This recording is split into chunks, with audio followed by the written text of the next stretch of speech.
Excellente caméra Bluetooth. Mais comme je le disais dans un commentaire sur une de mes vidéos, le problème c'est de ne pas pouvoir vérifier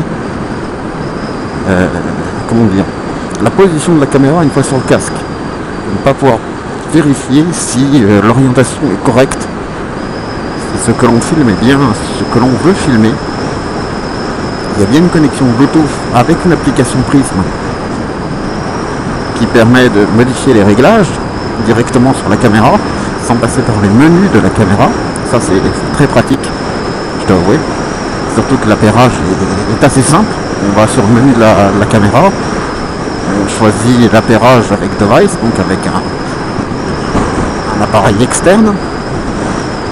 Et puis sur l'appareil externe, il suffit de lancer la reconnaissance Bluetooth. Dès que Prism apparaît, on se connecte, on lance l'application et le tour est joué. Il n'y a plus qu'à modifier les paramètres. On a une synchro automatique de l'heure à l'intérieur, ce qui est assez sympa. Donc ça évite de voir rentrer l'heure, la date, etc. Pour ceux qui veulent incruster le date time. Donc c'est une bonne chose. Mais ce qui manque, à mon avis, c'est cette possibilité, par Bluetooth par exemple, de pouvoir avoir une prévisualisation de la caméra et savoir son orientation sur le casque ou sur le guidon. Sur le guidon c'est plus facile parce qu'on peut à peu près viser, mais ça ne veut pas dire que ce qu'on vise est correct. C'est estimé. Des fois les tendances sont trompeuses. Il suffit de régler la caméra lorsque l'on est à l'arrêt, sur la béquille, pendant qu'on est en train d'installer, et la moto étant penchée, on obtient absolument une différence par rapport à la réalité de ce qu'on veut obtenir. Donc voilà.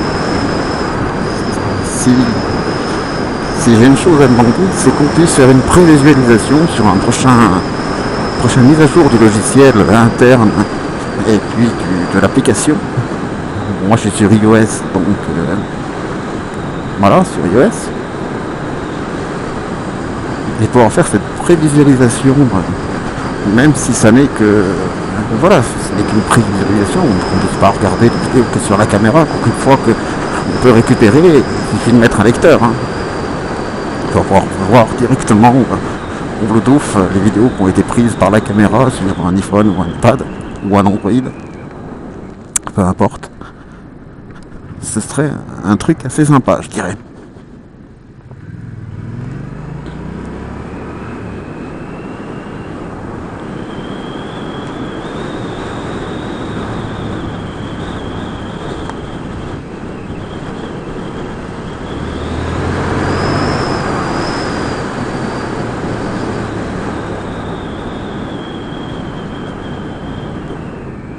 Mais sinon, je dois avouer que je suis assez content des vidéos que peut faire la caméra, surtout qu'hier, en faisant une erreur dans un des menus, on n'a pas fait retrouver lequel, je me suis trouvé à faire de l'accéléré.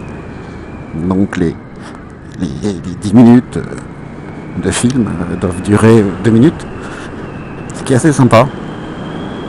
Bon, il n'y a pas de commentaires dessus, il n'y a pas de son. Qu'est-ce que... voilà, en accéléré, je ne sais pas ce qu'on aurait pu mettre.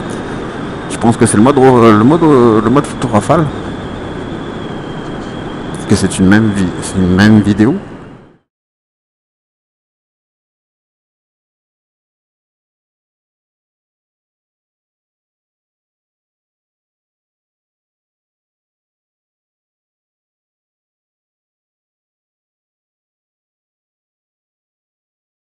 Mais en très accéléré. Je dis à peu près 10 minutes en 2 quoi. Donc je pense que ça doit être 10 images par seconde. Quelque chose comme ça.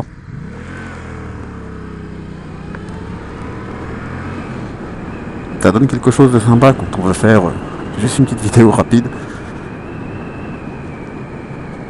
Non, c'est pas mal.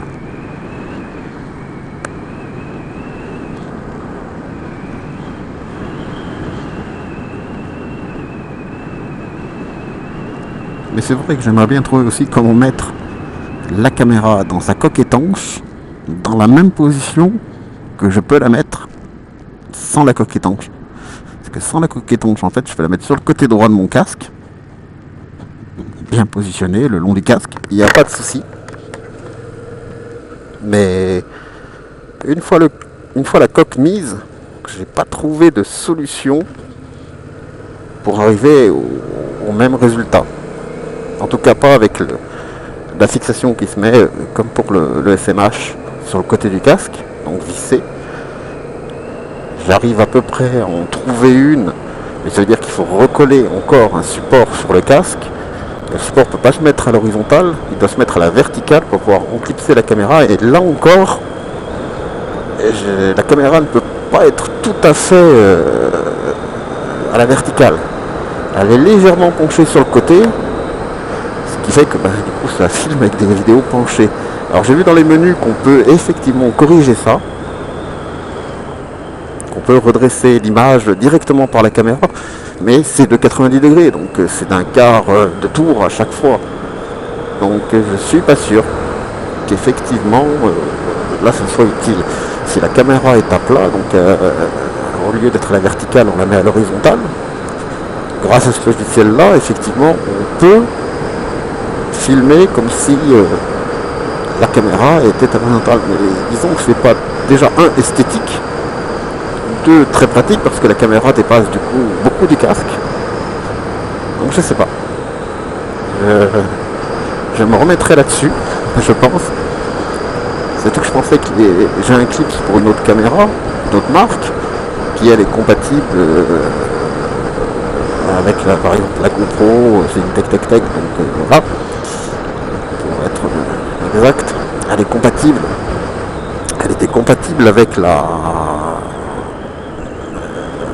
la GoPro, donc c'est les mêmes, c'est exactement les mêmes supports, mais la Prism n'utilise pas tout à fait le même support. Il est un peu plus large et un peu plus épais, donc du coup on ne peut pas l'enclencher dans celui qui est déjà d'origine sur le casque.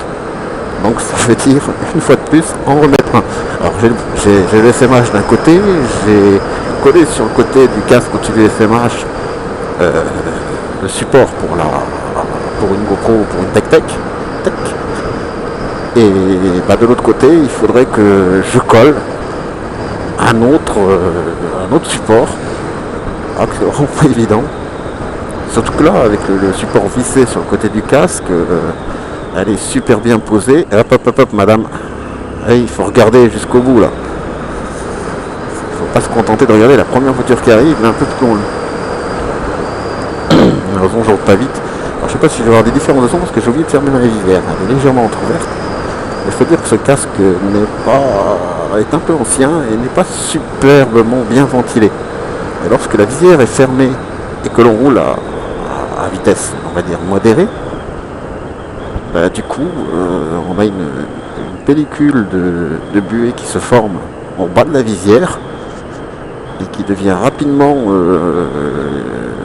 une couche d'eau, voilà, de vapeur d'eau. Et c'est gênant parce que ça veut dire qu'il faut baisser beaucoup plus la tête pour regarder le compteur, parce que sur ma moto, le compteur est à mon avis mal placé puisqu'il est au centre du guidon au lieu d'être en avant du guidon. Donc résultat des courses, il faut baisser la tête pour pouvoir voir à quelle vitesse on roule.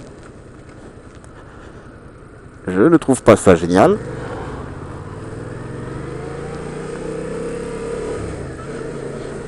Je suis en train de chercher un support qui permettrait de déplacer, de déporter le compteur un peu plus haut, un peu plus vers l'avant, ce qui le rendrait plus lisible, me dégagerait de la place d'ailleurs sur le guidon pour pouvoir mettre autre chose, parce que c'est vrai que la place c'est quelque chose qui manque très rapidement. Bon, enfin bref, mes petits loups, je vous laisse.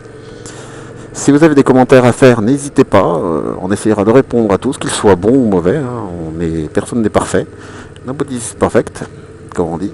Donc on se revoit la prochaine fois sur notre chaîne YouTube. Allez, ciao ciao.